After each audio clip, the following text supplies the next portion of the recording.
Boa noite a todos, aos nossos amigos vivencianos que nos acompanham através do canal da Vivência Espírita, a turma da 27ª da Fraternidade Colmeia.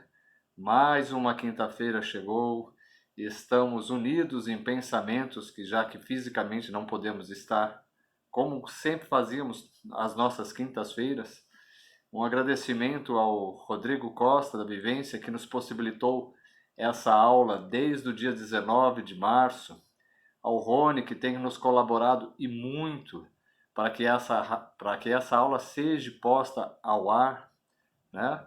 Então vamos fechando os nossos olhos físicos, agradecendo mais a oportunidade dessa semana, de mais uma aula, que possamos nos juntarmos em pensamentos, unirmos aos nossos mentores individuais, ao mentor do nosso grupo, à mentora da Fraternidade Colmeia, aos nossos amigos e alunos do plano espiritual, nosso Divino Mestre Salvador, fortalecei-nos e amparai-nos para que possamos lutar contra as forças do mal que tentam dominar o mundo. Veneráveis mensageiros celestes, auxiliares de Jesus, fortalecei-nos e amparai-nos para que possamos lutar contra as forças do mal que tentam dominar o mundo. Pai nosso, Criador nosso, fonte eterna de amor e de luz, fortalecei-nos e amparai-nos para que possamos lutar contra as forças do mal que tentam dominar o mundo. Preparados como estamos, elevamos nossos pensamentos a Ismael, que governa nosso país, que é pátria do Evangelho e coração desse mundo, e onde de joelho e espíritos dizemos: Pai nosso, que estais nos céus, santificado seja o teu nome, venha a nós o vosso reino, seja feita a tua vontade, assim na terra como no céu. O pão nosso de cada dia nos dai hoje. Perdoe as nossas ofensas, assim como nós perdoamos a quem nos tem ofendido. E não nos deixes cair em tentação, mas livra-nos de todo mal, pois vosso é o reino, o poder e a glória para todos sempre. Que assim seja, graças a Deus. Vamos agora preparar a prece dos aprendizes.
Na noite de hoje, teremos 2 alunos para a leitura do nosso tema. Primeiro vai ser a nossa aluna Diva. E na sequência, o aniversariante da noite, o José. Felicidade, meu irmão. Beijo no seu coração. Boa noite a todos. O tema: a paz é uma conquista íntima do espírito em prova. É uma consequência do tema anterior. Mesmo que seja com atraso, conseguimos algumas vitórias. E isto nos traz a paz. Sim, porque estamos aprendendo, errando, acertando, tentando, analisando erros e consertando o que podemos.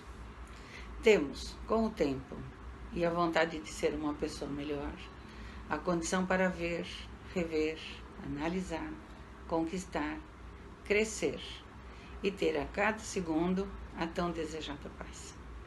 Estamos conseguindo, digo por mim, porque já não há espaço para sermos como antigamente.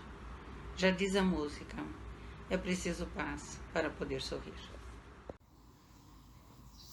Olá, meus queridos, boa noite, tudo bem? Espero que todos estejam em paz e com Deus e se cuidando nessa pandemia. Então eu vou ler o tema nosso hoje, tá bom?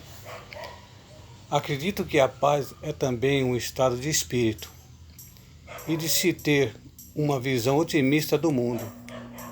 É uma forma de encarar os problemas com naturalidade, sendo que isto só vai mesmo ocorrer conforme nossa reforma íntima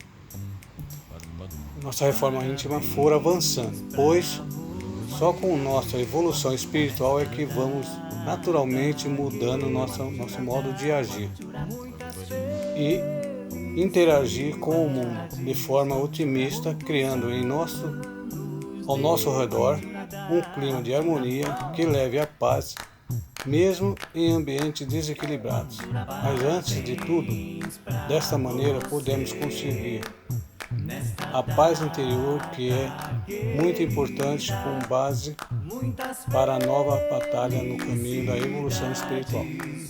Fiquem com Deus, um abraço, se cuide, máscara, hein? Fique com Deus. Nossa, como é bom ouvi-los.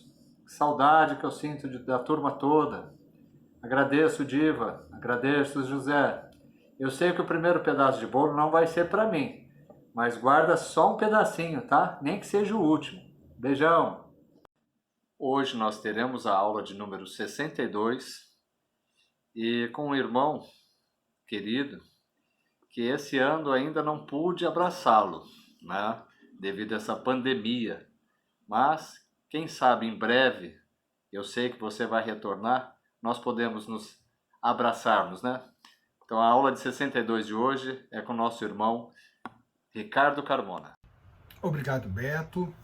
Obrigado à Fraternidade Colmeia pela oportunidade de aqui estar para apresentar a aula 62 do curso da Escola de Aprendizes do Evangelho, cujo tema é o preconceito. O objetivo que a gente pretende atingir com essa aula, que está previsto pela Aliança, é familiarizar o aluno com os preconceitos encontrados na personalidade humana, a fim de facilitar o processo de autoanálise e, por consequência, da reforma íntima, o grande objetivo da escola. Para isso, nós vamos seguir o roteiro de uma introdução, onde vamos falar da nossa forma de ver a realidade, vamos abordar conceito e preconceito, vamos falar dos tipos de preconceitos que, obviamente, encontramos na personalidade humana, como esses preconceitos se manifestam, né, na discriminação, mas de que forma a gente pode encontrar isso no nosso dia a dia. Vamos também abordar a questão do preconceito na visão espírita, né, do espiritismo, e fazer uma breve conclusão de encerramento da apresentação. Bom, então, o homem, ele reage aos acontecimentos à sua volta conforme sua percepção dessa realidade. Portanto, essa percepção é para ele a própria realidade. Então, o duro, o quente, o ruidoso, o vermelho, o frio, o brilhante, são estímulos simples captados por nossos órgãos dos sentidos. Mas o que faz com que percebamos as coisas de uma maneira pessoal, particular? A percepção é o produto dos processos psicológicos nos quais significado, relações, contexto, julgamento, experiência prévia, atenção e memória desempenham um papel primordial para formatar o mundo conforme o percebemos. Então, os nossos sentidos, eles transformam em estímulos nervosos que vão ao nosso cérebro e são por ele interpretados. Então tem uma série, além do caminho físico, que esse impulso leva até chegar ao cérebro, a interpretação também sofre uma influência daquilo que nós já temos, da nossa bagagem. Então a conduta do indivíduo é uma reação a como essa experiência é aprendida, ou seja, o que ele faz com a experiência vivenciada. Há duas maneiras de aprender com a experiência, como a gente vê no livro texto do curso, que é o Iniciação. A primeira é a formação do conceito, pela experiência vivida de forma consciente, livre, não alterada pela necessidade ou desejo de se defender, em uma situação, portanto, bem próxima da realidade de fato. A assimilação correta de um fato vivenciado fortalece nossos conceitos e nossos valores pessoais. Portanto, nos propicia evoluir. A formação do preconceito pela experiência não vivida ou pseudo-experiência, onde a experiência vivenciada é generalizada sob influência de um comportamento defensivo. Então, o preconceito é um pré-julgamento, uma concepção que já existe sem que haja fundamentação científica para tal opinião. O preconceito é criado a partir de experiências próprias ou de terceiros, distorcidas por uma espécie de filtro, cuja origem está na educação formal, na educação escolar, na educação no lar, na herança social, na convivência, na propaganda, na literatura ou nas assimilações baseadas em opiniões, interpretações, etc. Com licença. Perdão, gente, para diminuir o barulho. Quando o preconceito é comum a um grupo de pessoas, torna-se relativamente fácil abordá-lo ou mesmo admiti-lo em nós, pois assumimos atitudes defensivas comuns a esse grupo. É como se dividíssemos essa responsabilidade. É um comportamento daquele grupo, né? Por afinidade com ele. Aí entra a questão até da lei da afinidade, onde semelhante atrai semelhante. Entretanto, somos muito mais resistentes e defensivos com preconceitos mais pessoais, criados por nós mesmos. Assim sendo, ao longo dos séculos, o egoísmo, na opinião ali do Iniciação, né, que está defendido pela Iniciação, viabilizou a instalação de uma série de preconceitos em nosso espírito, que dificultam enormemente o relacionamento com as pessoas e as coisas. Precisamos entender os preconceitos para sermos para podermos identificá-lo em nós mesmos e assim lutarmos para eliminá-los. Vamos estudar os preconceitos mais conhecidos, comuns a grupos, para melhor compreender também aqueles mais íntimos, pessoais, que podem estar abrigados em nosso espírito. A literatura nos aponta diversos tipos de preconceitos contra mulheres, judeus, deficientes físicos, preconceito quanto à aparência, ao peso, ao tamanho, aos nordestinos, ou à origem do indivíduo, à população negra, por exemplo, LGBTs, dentre outros, tem muitos outros, né? Hoje, por exemplo, eu recebi um vídeo onde um dos cotados para o Ministério da Saúde do governo atual expõe seu preconceitos contra profissões, contra professores e pedagogos.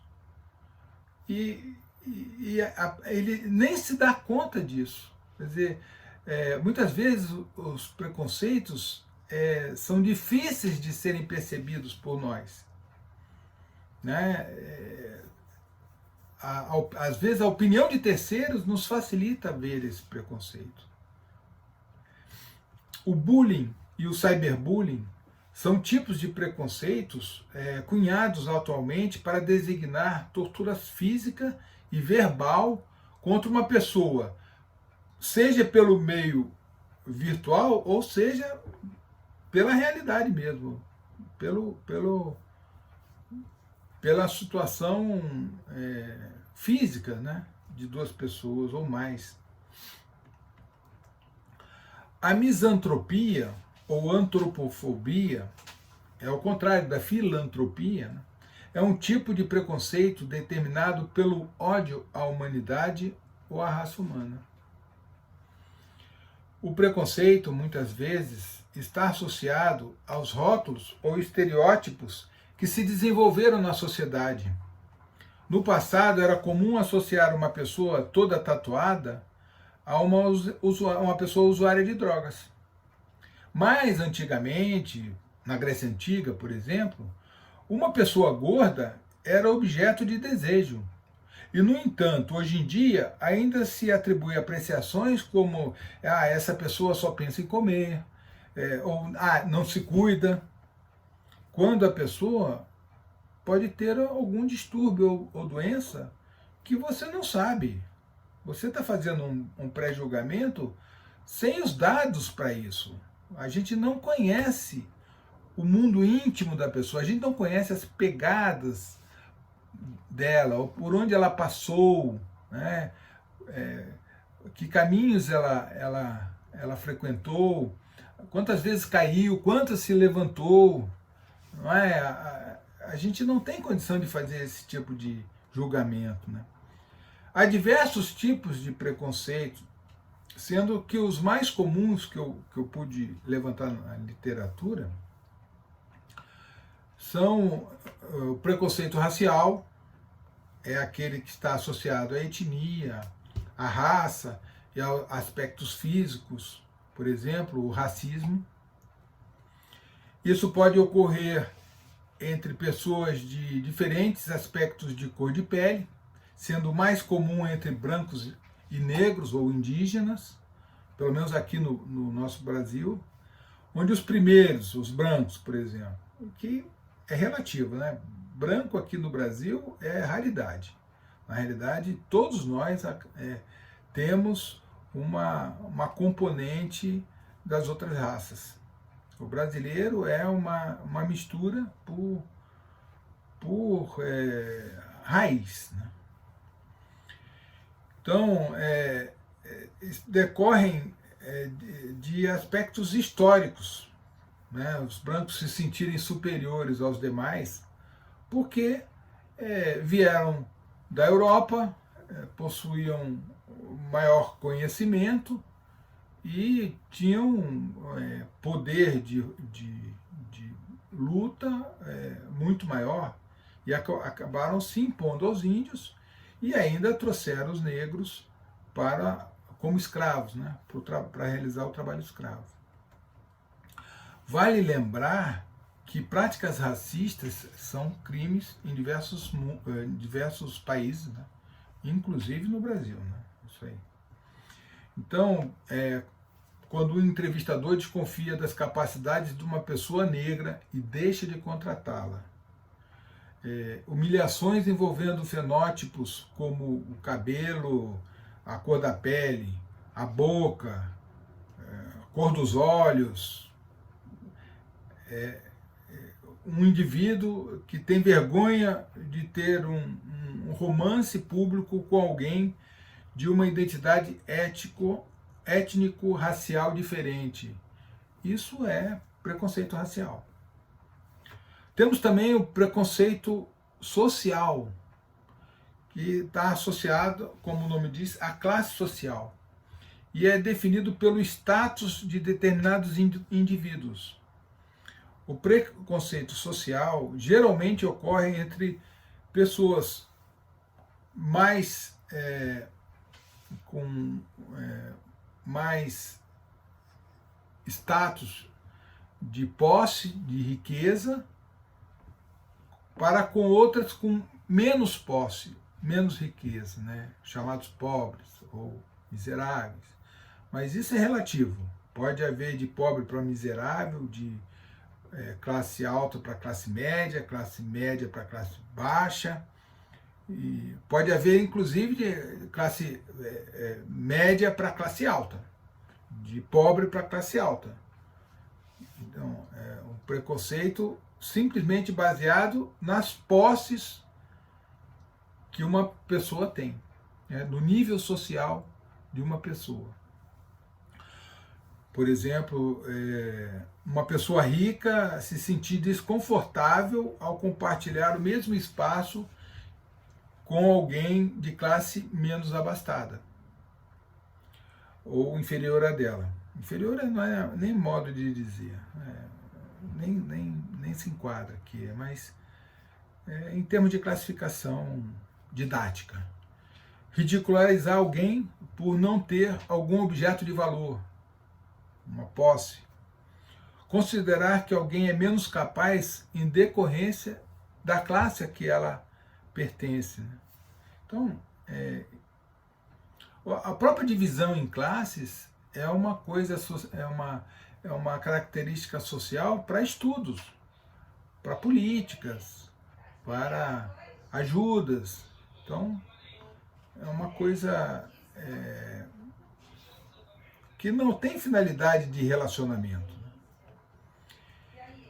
Então, temos também o preconceito cultural, né? É uma forma associada às diferenças culturais que existem. Entre elas podemos citar o etnocentrismo e a xenofobia. Né?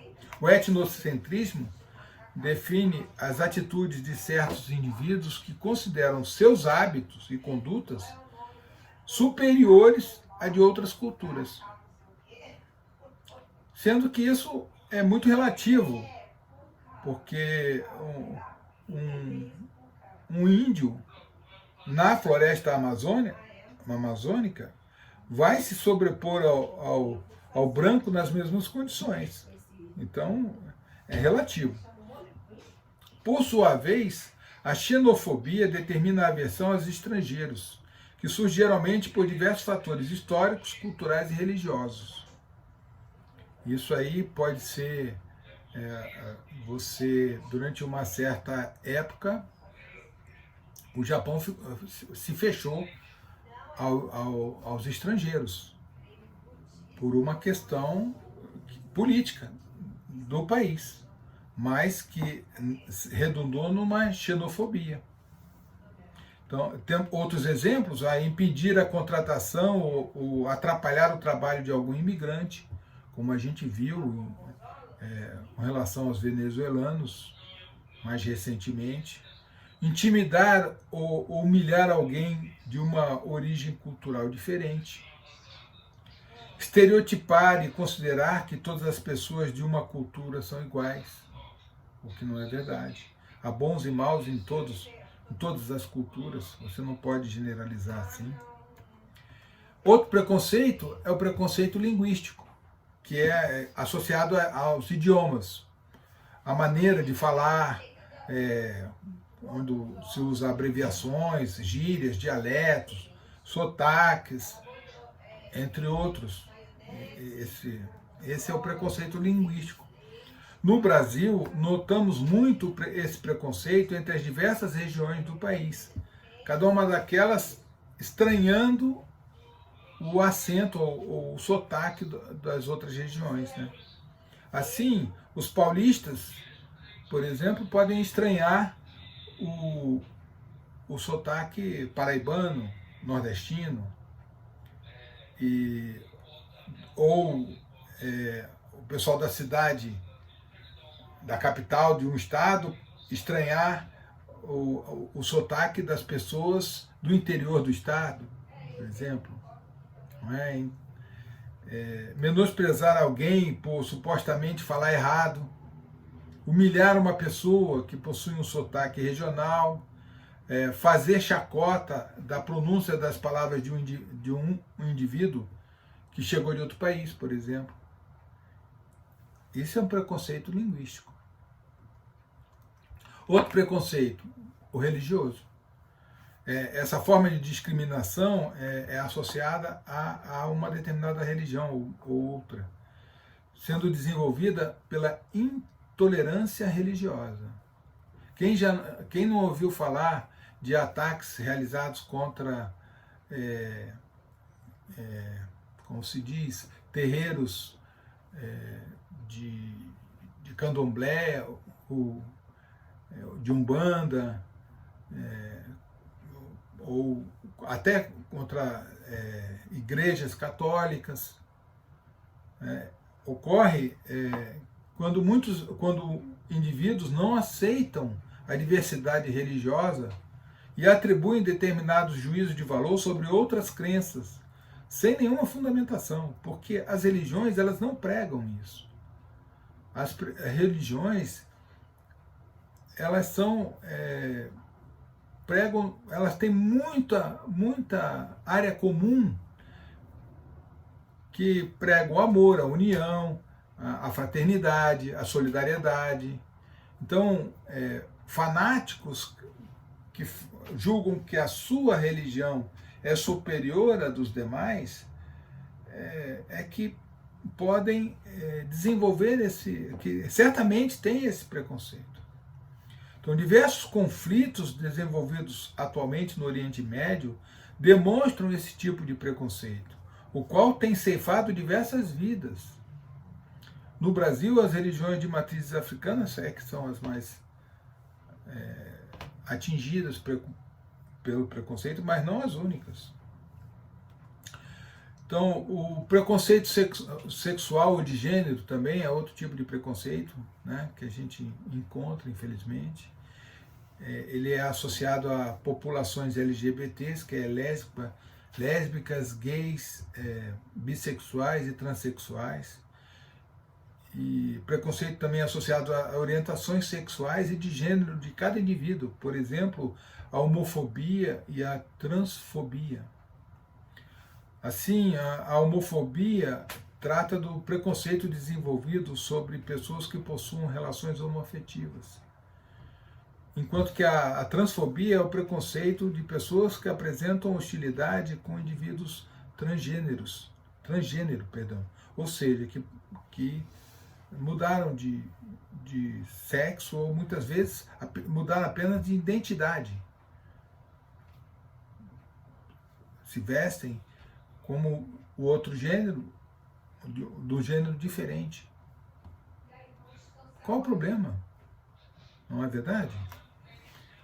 Há ainda o preconceito contra as mulheres e o universo feminino, que pode ser identificado com os termos misoginia, machismo e sexismo, relacionados todos, obviamente, à depreciação do gênero feminino. A misoginia é uma aversão doentia às mulheres. Tal comportamento tem bases psicológicas profundas, sendo até mesmo reflexo de uma má elaboração da própria sexualidade daquele que a pratica, né? Na verdade, que pratica a discriminação baseada nesse preconceito. No caso do machismo, ele se apresenta de forma mais naturalizada, com a ideia de superioridade dos homens. Essa concepção reverbera na sociedade de várias maneiras, até mesmo as mais sutis, como piadas, por exemplo. Já o sexismo é quando uma pessoa acredita que existem funções, entre aspas, aí, que são destinadas apenas a um ou outro gênero sexual. Assim, elas acreditam que os homens e as mulheres devem exercer determinados papéis, e um não pode exercer o papel do outro. A pessoa sexista defende que os homens devem ser mais potentes, viris e tomar as decisões, e que cabe às mulheres serem obedientes, educadas, mães zelosas e cuidar dos afazeres domésticos. Esse preconceito afeta todos os gêneros, traduzindo-se em comportamentos agressivos e uma enorme pressão até sobre os homens, que sentem-se obrigados a demonstrar virilidade e potência, sufocando suas fragilidades. Quem não conhece aquela expressão "homem não chora", que até tá mais demodê, mas continua existindo, subsistindo ainda aí. Julgar negativamente a personalidade de uma mulher em decorrência de uma roupa que mostra o seu corpo, isso é preconceito. Considerar as mulheres como incapacitadas a exercerem funções de liderança, por exemplo, isso é preconceito. E como se manifesta esse preconceito? Aliás, os preconceitos de modo geral. Porque, sendo ele um tipo de juízo de valor, entre aspas, ele é concebido sem grande fundamentação. Eu diria mesmo nenhuma. Então, a discriminação é a maneira como ele é manifestado. É denominada discriminação toda atitude que exclui, separa ou inferioriza pessoas tendo por base ideias preconceituosas. Então, discriminar alguém consiste em impedir essa pessoa de exercer seus direitos como ser humano, segregando e negando a ela acesso a coisas e situações. A maneira mais eficiente para lidar com a discriminação e combatê-la é denunciando os casos que forem observados aos órgãos competentes para investigá-los e assim tomar as medidas legais. Dentro da sociedade, é isso que a gente deve fazer. Quando o indivíduo procura conhecer a si mesmo, ele fica atento às suas reações íntimas e, sabendo que nada é imutável senão Deus, ele pode sim modificar seu comportamento, cada um a seu próprio tempo, e transformar o preconceito em conceito. É a própria lei da evolução, porque é isso que vai nos propiciar evoluir também. Como cada indivíduo reage e vive segundo a sua percepção da realidade, só ele pode realizar essa mudança. Não adianta você achar que você pode mudar a outra pessoa. Não vai fazer isso. O máximo que você consegue é dar o exemplo, porque o exemplo realmente vale mais que 1000 palavras, né? É um dito popular. Portanto, pela mesma razão, não estamos em condições de avaliar ou mesmo julgar o mais íntimo do que vai numa personalidade de um indivíduo. Nós não temos condições, como eu já disse antes. Temos aí, portanto, a confirmação do preceito evangélico de não julgar, sob o risco de, numa manifestação precipitada, condenarmos pessoas ou situações a partir da nossa escala insuficiente de valores. Só temos condições de analisar e julgar a nós mesmos, e ainda assim de uma maneira deficiente, né? Mesmo assim, nossas autoanálise e julgamento são mutáveis e parciais. Porque cada vez que avaliamos, fazemos uma autoanálise, nós estamos em constante processo de evolução e aprendizado. E aí a nossa análise ela vai mudar. E, portanto, o nosso julgamento também. Então, ele é sempre parcial. Ele muda e é parcial.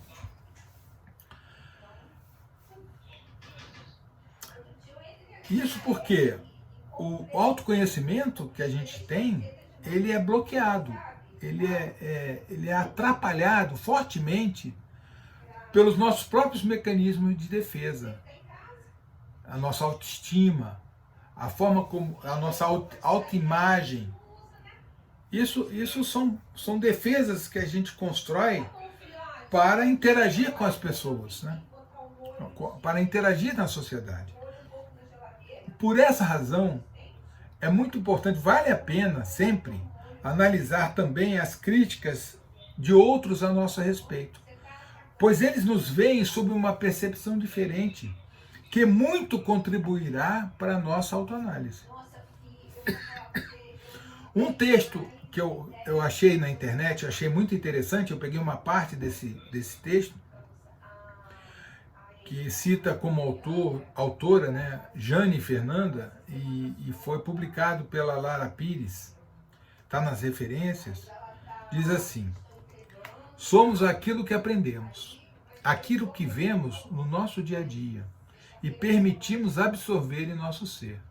Como espírita, eu ainda acrescentaria o dia a dia nas nossas várias vidas. Cabe a cada um se policiar. E se não tem capacidade de autoanálise, que eu acho difícil no nível espiritual atual da humanidade, né? Ao menos escutar quando a crítica vem de outro e refletir sobre essa crítica e ver se tem lógica, fundamento, e se for capaz de constatar o seu próprio erro, por meio dessa crítica, se permitir mudar. Somos seres evolutivos. Só fica estagnado quem quer, por pura ignorância e ego, por não querer dar o braço a torcer. Muito interessante esse texto. Agora, segundo a lei, se a gente olharmos do ponto de vista do espiritismo ainda, a gente pode acrescentar o seguinte: há uma lei de causa e efeito. Ou seja, essa lei sempre nos devolve o que fazemos ao próximo. Eu diria não só ao próximo, mas à natureza. Né? Não tenhamos dúvida de que o preconceituoso de hoje provavelmente estará amanhã, em futura experiência reencarnatória, vivenciando a condição daqueles que discriminou. Vai passar pela mesma dificuldade. Pelo menos enquanto a Terra for um planeta de provas e expiações.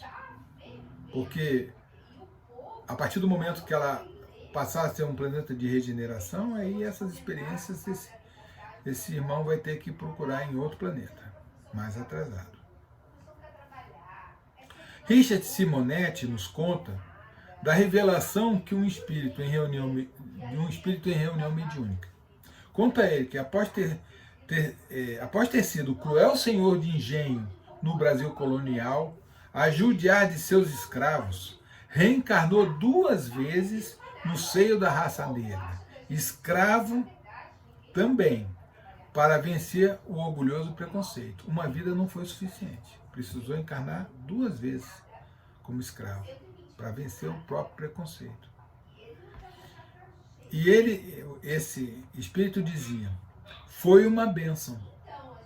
Aprendi muito, principalmente, a não discriminar pessoas, independentemente de sua condição social, raça ou cor.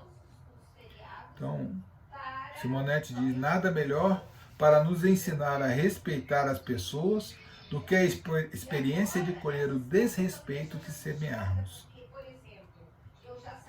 Simonetti continua: Se conjugarmos o verbo de nossas ações na primeira pessoa do singular, sempre cogitando de nossos interesses, estaremos propensos a cultivar preconceitos. Podem vir de cima para baixo, das maiorias, são aqueles que se julgam melhores que os outros em face de sua etnia, da cor da pele, da posição social, cultura, profissão, religião e até do partido político. Podem vir de baixo para cima, das minorias, são pessoas que adotam postura de vítima, julgando-se perseguidas, injuriadas, incompreendidas e desprezadas por todo mundo, de modo geral. Tendem ao perturbador isolamento, imaginando que todos estão contra elas, sem perceber que, na realidade, elas é que estão contra todos. O móvel das ações humanas, portanto, é a felicidade. Em última instância, seria nos sentirmos bem, alegres, em paz, em qualquer situação. Elementar que se trata de uma conquista interna. Nossa felicidade não depende dos outros, só de nós mesmos. Por isso, Jesus enfatizava que o reino de Deus está dentro de nós. Há um passo inicial indispensável, enunciado pelo Mestre Jesus, como nos legou Mateus, capítulo 5, versículo 3. Bem-aventurados os humildes, porque deles é o reino de Deus, o reino dos céus, perdão. A humildade, portanto, é indispensável, a fim de que não nos imobilizemos no orgulho que gera todos os preconceitos. Essa já é a visão do Richard Simonetti. Jesus recomenda-nos não julgar, não criar preconceitos, pois por melhor que conheçamos uma pessoa, desconhecemos as causas, as raízes de um comportamento, para que possamos ter uma percepção sem distorções que permitiria a formação de um conceito no nosso íntimo. Em todas as passagens do Evangelho em que situações preconceituosas se apresentaram, Jesus combateu os preconceitos, quer fossem sociais, intelectuais, de costume, moral ou até raciais. Há diversas passagens do Evangelho, isso fica bem claro. A escola de aprendizes do Evangelho estimula a compreensão dos preconceitos encontrados na nossa condição humana em um mundo de provas e expiações como o nosso, para facilitar nosso processo de autoanálise e, consequentemente, como foi dito, da nossa reforma íntima. Então, em conclusão, nossa percepção da realidade é distorcida quando fazemos generalizações sob influência do nosso comportamento defensivo. Nossos preconceitos são frutos de nossa percepção distorcida da realidade. E se quisermos transformá-los em conceitos, precisamos encarar a realidade de forma consciente, livre, desprovidos de mecanismos de autodefesa, como falamos no início. Nosso grande modelo moral, o Mestre Jesus, nos deixou lições preciosas de antipreconceitos. E espero que essa aula nos permita uma melhor compreensão do que é o preconceito, que tipos existem e como se formam, e assim nos auxiliar no combate àqueles que ainda persistem em nós. Então, para terminar, eu gostaria de deixar o pensamento de Arthur Schopenhauer. A descoberta da verdade é impedida de forma mais eficaz, não pelas coisas com falsa aparência, não diretamente pela fraqueza dos poderes de raciocínio, mas pela opinião preconcebida, pelo preconceito. É isso, pessoal. Eu usei várias referências aqui. Eu vou pedir para o Rony acrescentar na descrição do vídeo, quando for publicado. Mas aproveito então para agradecer essa oportunidade, agradecer o convite novamente, agradecer a Jesus, nosso Mestre, que me propiciou essa oportunidade também de aprender, porque para apresentar eu tive que estudar esse tema e para mim foi muito, muito bom. E eu gostaria de passar então a palavra de volta ao Beto, agradecendo pela oportunidade. Então, que a paz do Senhor Jesus estejam convosco, graças a Deus, assim seja. Ô, Carmona, como é bom ouvi-lo, como é bom você passar o seu conhecimento para todos nós. Agradeço, meu irmão, a sua disponibilidade, a sua atenção e seu sempre empenho em querer nos ajudar, tá? Que Jesus te abençoe. Vamos agora, fechando nossos olhos, agradecendo a presença do Ricardo Carmona, mesmo que virtualmente, que disponibilizou a noite de hoje com seu conhecimento e mais uma aula. Rogamos a nossa Mãe Santíssima que coloque seu manto azul sagrado sobre toda a humanidade e que possamos ter fé que iremos passar por tudo que estamos passando mais fortalecidos, onde dizemos: Ave Maria, cheia de graça, o Senhor é convosco. Bendita sois vós entre as mulheres, bendito é o fruto do vosso ventre, Jesus. Santa Maria, Mãe de Jesus, rogai por nós, seus filhos, agora e na hora de nossa passagem, que assim seja, graças a Deus.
Senhor.